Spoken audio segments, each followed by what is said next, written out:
Միանգամից անցնենք ամենակարևոր եւ ամենասպասված հարցին, եւ հարցը վերաբերվում է 21-րդ դարի համաճարակ հանդիսացող ինսուլին ռեզիստենտականությունը կամ ինսուլին կայունությունը։ Ինչ է դա, ինչից պետք է վախենալ կամ վախենալ պետք է թե ոչ։ Նախ ասեմ, որ ճարպակալումը ինքնից համարվում է 21-րդ դարի էպիդեմիա։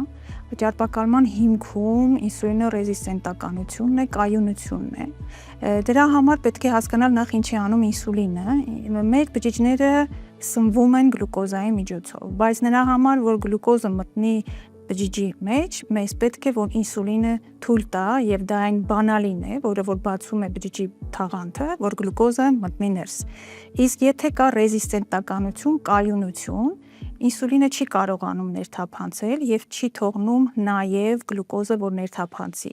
Այդ է պատճառը, որ ինսուլինի քանակը անվերջ մեծանում է օրգանիզմում, շատանում է, իսկ ինսուլինը նաեւ ճարպ է գոյացնում, դա էլ չմոռանանք, իսկ գլուկոզը այդ պարագայում չի կարողանում մտնի ներթափանցի ներս եւ շատանում է արյան մեջ։ Այստեղից է գալիս նաեւ երկրորդ տիպի շաքարային դիաբետը, որը ինսուլինոկայունության որպես հետևանք ենք դիտարկում։